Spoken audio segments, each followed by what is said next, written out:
ওরে বিকাল থেকে কোমর ব্যথা উঠতে পারিয়েন না। এদিকে ছাদে শুকনো কাপড় চোপড় অন্য আনা বাকি আছে।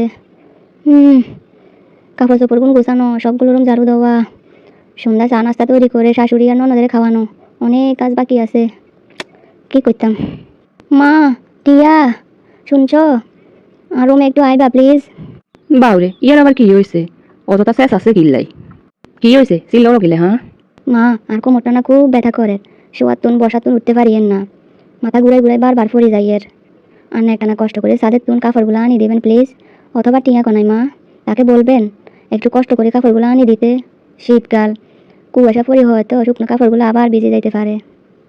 টিয়া বাড়িত নাই, প্রাইভেট ফুটতে গেছে। আমি আনি দিয়ের কাপড়। ইস, অসুস্থতার জন্য আজ মারে কাজ করতে ওর। মারে কাজ করতে বলে আর নিজেরও কেমন খারাপ লাগে। কখন যে কোমর ব্যথা ছাড়বো আল্লাহ জানে। অবশ্য সকাল থেকে আর উপর দিয়ে যে দখল যার কোমর ব্যথা তো হওয়ারই কথা। হ্যাঁ বেরি সকালে যে শুয়েছে বেরিয়ে উঠবার খবর নাই। হ্যাঁ ফার্ম টাম দিয়ে বেরিয়ে আমার এদিকে কাম করাছে। আজ যা হোলা বাড়ি তাই হোক। হ্যাঁ আজ যা হাতের কান ভাঙামো হিতির মজা বোঝামো। হরাদিন হুতি বই থন। কি ব্যাপার মা, তোমরা বৌমা কোনে? তুমি যাই যে দরজা খুলে দিছো। আরে লই তোর গরু সংসার করতে যদি এতই অসুবিধা হয় তাইলে আরে কই দে। আয় এই বাড়ি সারি চলে যায়। আয় আর বড় মেয়ের বাড়ি চলে যায়। বোঝা হালকা হয়ে যাইব তোর গো। শান্তিতে সংসার করতে হারবি তোরা। এসব তুমি কিতা করো মা? মাথা টাথা খারাপ হয়ে গেছে নাকি? তোমরে লই কবে আন্ডা সংসারে অসুবিধা হয়েছে? হ্যাঁ কবে বা অশান্তি হয়েছে? এটি কিতা কো? এই তো অশান্তি শুরু হয়েছে রে হুত। আর এমন কাজ করার লাই আদেশ দেওয়া হয়, সাদে যেতে বলা হয়। এই বুড়া শরীর লই আই হারি সাদে যাইতাম, সাদে তুন কাপড় চোপড় আনতাম। মাজা কোমর একটা হাড়ি দ্বারা আর ব্যথায়। দিন দিন আরো কত কি যে দেখতে হইব। আর সুখের দিন শেষ। আর ছেলেরে বিয়ে দিবার হর মারা হয়ে যায় পর দাসী বান্দি। কোনে তোমরে কাজ করতে কইছে মা? হ্যাঁ তোমরা বৌমা? বাড়িতে পর বলতে আর কুঙ্গারে আছে বাপ? হ্যাঁ তোর বলে নিশ্চয়ই আরে হুকুম দিত ন, কনে দিছে বুঝি নে। ওই তাড়াতাড়ি উড়ো, এই অবেলা কি এরকম জ্বর? হ্যাঁ কি হয়েছে? হ্যাঁ, অফিসে তুমি ফিরে এরকম রাগারাগি করো কিল্লাই? বাড়িতে কি তোমার কোনো কাজকর্ম নাই? এই অসময় তুমি নিশ্চিন্তে ঘুম জ্বরো? বাড়ির কাজগুলো কনে করে? হ্যাঁ আমার মা কি তুমি কাজের বুয়া পাইছো? যদি এমন হইতো তাহলে তোমার বিয়ে করবার কি দরকার ছিল? আর তোমার মারে কাজের বুয়া ফাইছি মানি কিটা কইতে চাও তুমি? মারে দিয়ে কাজ করাই? কাজ করাও না তো কি করাও? হ্যাঁ সাদে তুমি কাপড় আনবেলায় মা রে কনে কইছে? আমার মা কি কাজের মাইয়া? কিল্লাই আজ মারে সাথে তুমি কাপড় আনতে গেছি তুমি জানতে চাইছো নাকি একতরফা মার কথা শুনিয়ে তুমি আর বিচার করতে আইছো? তোমার কথা শুনবার কোনো প্রয়োজন নাই আর। হ্যাঁ আইবার ঘরে তুমি তো দেই কতটা নিশ্চিন্তে ঘুম জ্বরো তুমি? সংসারের কোনো চিন্তা তোমার মাথায় আছে? আজকাল পরে তুমি যদি দেখছি আমার মা রেদি তুমি কোনো কাজ করাইছো তবে ভেবে নিবা ওই বাড়িতে তোমার শেষ দিন। আরে দি কাজ করানি? হ্যাঁ একেবারে বালা করে ওয়াশ করাইছে হল আরে দি। আরে সিনস ন হুতি বই থাস বেয়ার তো। মাইয়া সকালে বার হয়েছে কুসিংয়ে, মাইয়া অনো আইয়ে নো রাতের 11টা বাজে। রে হুত আর মাইয়া আনি দে কনমই গেছে। এটাই তো চিন্তার বিষয়। হ্যাঁ প্রত্যেকদিন এটি কি তাড়াতাড়ি টাইম মতো চলিয়ে যাচ্ছে কি চাই তো কিচ্ছু বুঝিয়েন না। চিন্তার বিষয়। হ্যাঁ আরে এবার তোমরা বই রয়েছে কিল্লাই? রিফার ফ্রেন্ডের নাম্বারে ফোন করো, কোচিং শেষ হয়েছে কি না। হ্যাঁ খবর নিবা না, চিন্তা করলে হইব? তোমার সলিউশন এলে আমরা নিশ্চয়ই বসে থাকি না। ঘন্টা খানিক আগে নাকি টিয়া বাইরে হয়ে গেছে, অথচ অন্য বাড়ি ফিরে আইলো না। ঘন্টা খানিক হয়ে গেছে টিয়া অন্য বাড়ি ফিরলো না।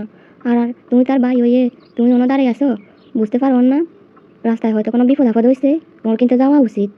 হ্যাঁ দেখিয়ে তো আজ অনেক উচিত যাইয়ে যাইয়ের। শান্ত হন মা, প্লিজ কান দিয়েন না। টিয়া ইনশাল্লাহ সহি সালামতে বাড়ি ফিরিয়ে আইব। আর আননত কোনো ওরকম ফালতু মাই আনো যে কোনো কারণ ছাড়া এত রাত অবধি বাইরে বাইরে থাকবো বা খারাপ উদ্দেশ্য লই থাকবো।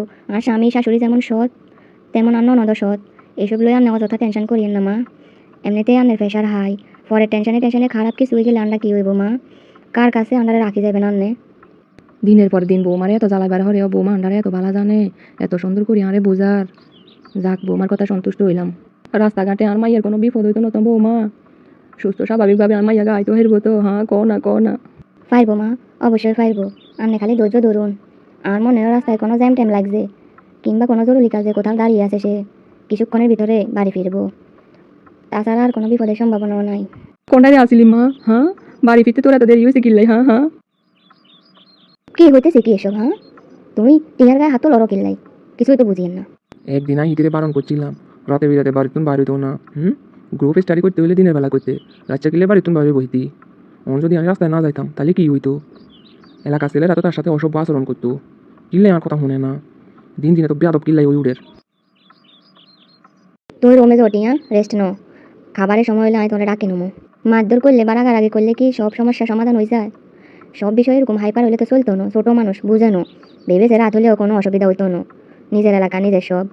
আর তাছাড়া তুমি তোর বোনের চিনো না? সে কি কোনো ফালতু মাইয়া যে কোনো প্রয়োজন সারা রাত বিরাতে বাইরে হইব ঘরের তুন? হুম, কাল বাদে পরশু তার 3য় সেমিস্টার শুরু। নিজের প্রয়োজনেতে গ্রুপ স্টাডি করতে গেছে। ছোটোখাটো বিষয়গুলো তারে ঠান্ডা মাথায় বুঝাই যেতে হয়, মারধর করে বোঝানো লাগে। ও কি এখনো ছোট যে কারণে ও কারণে তার গায়ে হাত তোলা যাইব? বড় অন্য সে, হ্যাঁ? বোঝানোর পরেও যদি সে না বুঝে একই ভুল দ্বিতীয়বার করে, তখন প্রয়োজনে তুমি তার গায়ে হাত তুলবা। আর কখনো যেন না দেখি তুমি তার গায়ে হাত তোলার চেষ্টা করছো। তোমার রাস্তায় আমার বোনটা ইদানিং বিয়াদব হয়ে গেছে, হ্যাঁ? ইদানিং তো তারে শাসনে করণ জান না। তুমি আই ইনে মানে বেড়া ধরো, দরবারই হয়েছে হিতির। থাকো তুমি তোমার ধরেন ননদের লই, তার ব্যাপারে আমি আর কোনো কথাই কইতাম না। বৌমার কি বিচক্ষণী কথাবার্তা, এই প্রথম আমি আর বৌমার কথায় সন্তুষ্ট হইলাম। এমন বৌমা পাওয়া ভাগ্যের ব্যাপার, যার মনে কোনো ফেস নাই, কোনো হিংসা নাই। শ্বশুরবাড়ি সবাই রে ভালোবাসার মতো বড় একটা মন আছে তার। তোমার কোমর ব্যথা ভালো হয়েছে বৌমা? কিছুটা মা, রাতে ওষুধ খাইলে পুরোপুরি ভালো হয়ে যাইব। ওষুধ আছে ঘরে? না মা। তাইলে এতক্ষণ কইলা নাকি লাই? হ্যাঁ, রাতে ওষুধ না খাইলে ব্যথা ঠিক হইব কেন? কি আর করবো মা, আনের ছেলেরে বলার তো সুযোগে পাচ্ছিলাম না। উফ, কি যে করো না তুমি, দাঁড়ো।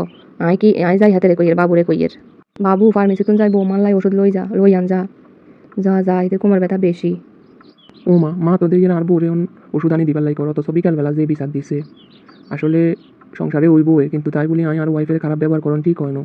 ওর প্রতি আমার আরও বিচক্ষণ হওয়া উচিত আছিল। আমি ওরে দেখি অসুস্থ হওয়ার পরও আমি বুঝতাম পারি না ও যে আসলে অসুস্থ। পরের বার থেকে আমি সতর্ক হয়ে যাবো।